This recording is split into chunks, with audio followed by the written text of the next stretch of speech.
Niin paljon isoja tähtiä mahtuu Suomen kesään niin ulkomaisiin ja kotimaiseenkin. Yksi, joka tänä kesänä ahkerasti kiertää, on Blind Channel. Ja oliko niin, että torstaina alkaa teidän festarikesä sitten Suomessa tuolta Hyvinkään Rockfestista? Siellä painetaan isoilla pyroilla ja isolla tuotannolla. Mä ajattelin, että molemmat katsoo vähän toisiaan vielä silleen, että olikohan se silloin. Teillä on tietysti aikamoinen jenkkirundi ja Euroopan rundi tuossa takana. Vähintään joka toinen päivä on ollut keikkaa, niin miten äijät jaksaa? No sanotaanko vaikka näin, että vaikka tekee kipeää, niin ei haittaa. Meillä on tässä pieni pätkä tuosta teidän rundista, joten katsotaan tähän väliin, että minkälaista meno oli.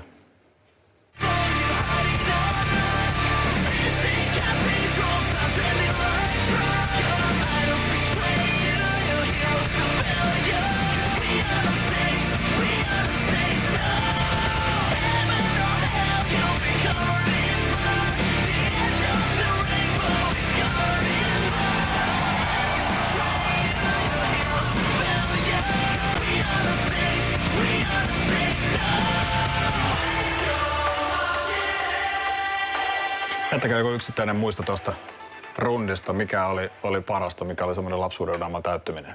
Mä veikkaan, että siinä kohtaa, kun heräsi siitä losista Sunset Boulevardilta ja näki Whiskey a Go-Go'n kyltissä nimen Blind Channel ja lähti kävelemään siihen losiin aurinkoon, niin siinä tuli semmoinen surrealistinen olo, että olemmeko me todella täällä asti soittamassa omaa musaa ja vallottamassa maailmaa. Oliko sulla joku? Los Angeles teki kyllä vaikutuksen. Toinen oli New York, missä me soitettiin meidän ensimmäinen headline-keikka Jenkeissä. Eli oltiin New Yorkissa illan pääesiintyjä. Ja sitten siinä oli jo monta tuntia ennen keikkaa, niin siinä oli jo fanit jonottamassa, joka oli aivan uskomatonta huomata, että se meidän musa on oikeasti levinnyt sinnekin asti. Se oli tosi siistiä. Täytyy sanoa, mulla menee kylmät väreet, vaikka mä en edes ollut siellä, mä vaan kuuntelen näitä tarinoita.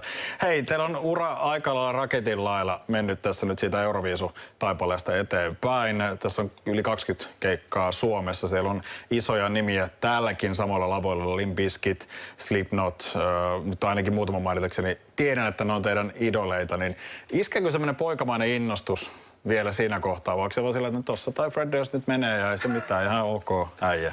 Jos mä pääsen Corey Taylorille heittää läpät, niin kyllä mä veikkaan, että siinä saattaa vähän jalat täreistä, mutta totta kai pitää muistaa, että nekin on vaan ammattilaisia ja tekemässä työtä, että niinku, sama mitä me tehdään. Että Jep, ja siinä on ehkä myös just se, että mekin ollaan opittu siihen, että me ollaan tavattu myös jotain meidän idoleita. Esimerkiksi me ollaan tehty jo monta vuotta sitten, me lämpättiin Hollywood Undead-nimistä porukkaa, kans maailman tähtiä Jenkeissä, Disturbed, niin se hoksaa tavallaan sen, että nekin tekee aika lailla tätä samaa hommaa kuin me, että ne on kanssa duunissa sieltä. Mutta onhan se jännittävää, olisi se siistiä näiden kanssa käydä kopot heittämään, totta kai.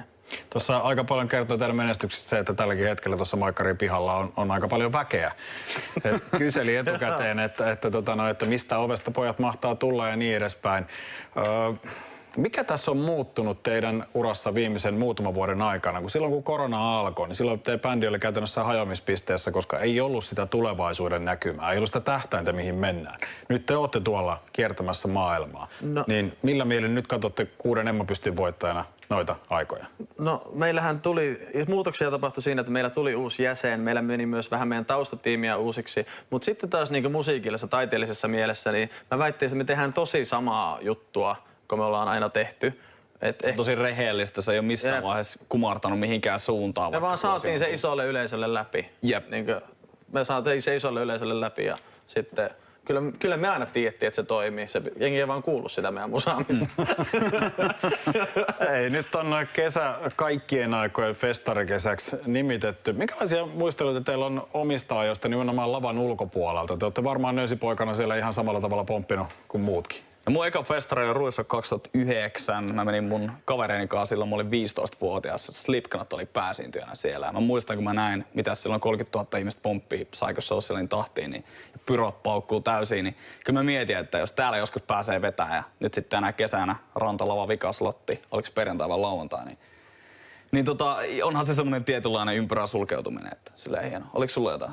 Rock the Beach oli kova festari, sellainen 2014. Me oltiin 13. Me oltiin just perustettu bändi ja me ei olisi oikein tunnettu toisiamme, mutta me otettiin niin trippi sinne, että lähdetään katsoa. Ja siellä oli Paramore ja Joy Division Marsia ja Rammstein oli kova. Silloin Siksi meillä on edelleenkin niin hirveästi niitä pyroja, kun se oli niin kova. Entäs sitten esiintymisen kannalta, niin mikä on kesäfestareissa pahinta ja mikä puolestaan sitten parasta? Semmoista bussissa istumien odottelua tuohon aika paljon reissaaminen on, mutta on niitä kohokohtiakin. Mä muistan siis Provinssi oli joskus way back. Silleen me oltiin lavalla ja sit se oli oikein musta se lava ja siihen porotti suoraan aurinkoa. Et siellä voi oikeesti, sit kun siihen heittää vielä ne pyrot messiin, niin siellä voi oikeesti tulla aika kuuma siellä lavalla. Parasta on tietenkin siis, sanoisin, että yleisö on vielä vähän enemmän silleen juhlatuulella ja sitä on paljon enemmän paikoittain kuin klubikeikoilla. Mutta niin kuin sä oot sanonut aina, että klubi- ja festarikeet on niin kuin pöytiä ja tuoli, että molempia tarvitaan, että niin homma toimii. Ja tosi freshi lähtö vetämään festarilla nyt tommosen rundin jälkeen, kun me tehtiin taas enemmän niin kuin isoja klubikeikkoja toki, mutta klubien jälkeen niin tuntuu tosi freshiltä jotenkin lähteä festareille. No teillä on sitten iso kiertue tulossa levyjulkaisin jälkeen. Teillä oma headline-kiertue Euroopassa ja siitä sitten Yhdysvaltoihin. Niin mitä Blind Channel tarjoaa tässä seuraavan vuoden aikana teille ja yleisölle? Albumi tulee heinäkuun alussa ison saksalaisen monikansallisen jättilevyyhtiön kautta. Ja sitten meillä on kiertueita, festareita ja meillä on ihan tuonne ensi keväälle asti isoja julkiskiertueita sovittuna. Että festareilla on aivan todella iso tuotanto. Me ollaan laitettu taas rahaa ja aikaa palaamaan sen eteen, että me pystytään tarjoilla aivan taas isompi show kuin koskaan ennen. Sitten tämmöinen setämies sanoo, että muistakaa ukot pitää itsestänne huolta. Että silloin homma toimii paremmin. Tässä on aika monta semmoista esimerkkiä, että on lähdetty vähän liian kaasupohjassa ja sitten onkin lankapallon loppuun liian aikaisin. Toivon teille loistavaa keikkakesää. Onneksi teitä nähdään kotimaassakin, ettei pelkästään ulkomailla tästä tulevan kesän aikana. kiitos paljon. Kiitos paljon. Seuraavaksi